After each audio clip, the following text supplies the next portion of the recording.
नमस्कार दोस्तों, global latest में आपका स्वागत है। चलिए शुरू करते हैं आज की खास बातचीत। टाटा एक ऐसा नाम जो भरोसे का दूसरा नाम है, लेकिन इन दिनों ये विशाल औद्योगिक साम्राज्य एक अंदरूनी खींचतान से गुजर रहा है और ये मामला इतना बढ़ गया है कि अब देश की सरकार को इसमें दखल देना पड़ रहा है।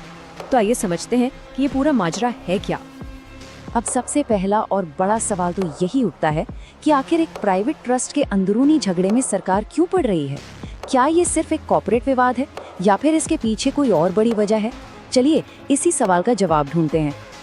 देखिए, जब कोई मामला बंद दरवाजों के पीछे पहुंच जाए तो समझ लेना चाहिए कि वो काफी गंभीर हो चुका है। और ठीक ऐसा ही हुआ जब टाटा के बड़े अधिकारी सीधे गृह मंत्री के घर पहुंचे।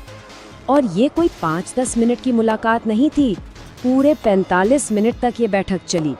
जरा सोचिए, ऐसी क्या नौबत आ गई कि देश के गृह मंत्री को खुद इस मामले में दखल देना पड़ा। इस मीटिंग के बाद सरकार का संदेश बिल्कुल साफ और सख्त था।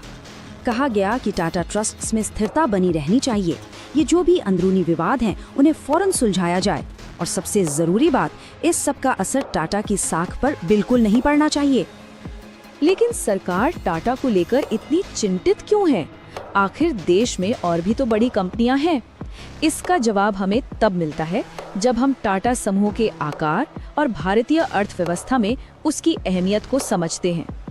बात सिर्फ बड़ी कंपनी होने की नहीं है। टाटा ग्रुप को भारतीय अर्थव्यवस्था की रीढ़ की हड्डी कहा जाता है, एक ऐसी नींव जिस पर देश के कई बड़े उद्योग टिके हुए हैं। आप किसी भी सेक्टर का नाम लीजिए, टाटा वहां मौजूद है।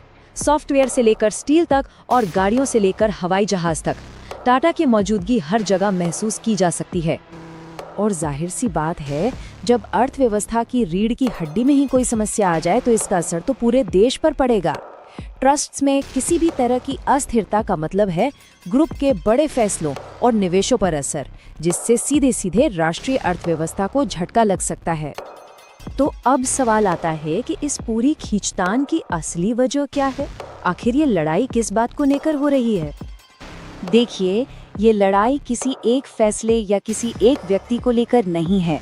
ये झगड़ा है गवर्नेंस का, मतलब ट्रस्ट को चलाने का तरीका क्या होना चाहिए, फैसले कौन लेगा और कैसे लिए जाएंगे। ये बुनियादी सवाल ही विवाद की जड़ हैं। इस पूरे विवाद को हम दो अलग अलग विचारधाराओं की टक्कर के तौर पर भी देख सकते हैं। एक तरफ है पुरानी परंपरा और दूसरी तरफ है एक नई सोच।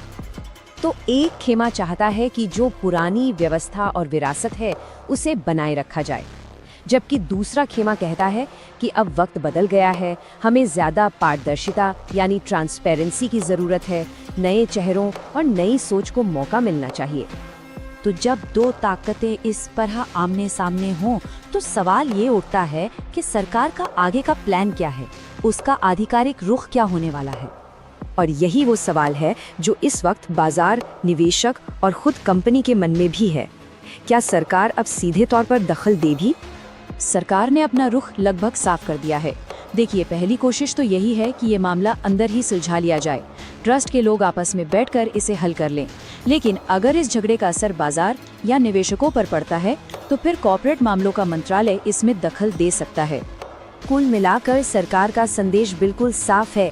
टाटा जो देश के भरोसे का प्रतीक है, उसमें किसी भी तरह की अस्थिरता बर्दाश्त नहीं की जाएगी। और अंत में हमें ये समझना होगा कि ये सिर्फ एक कंपनी का अंदरूनी मामला नहीं है। टाटा भारत की औद्योगिक आत्मा का प्रतीक है, इसलिए इसके भविष्य का फैसला जो भी हो, उसका असर पूरे देश पर पड़ना तय है।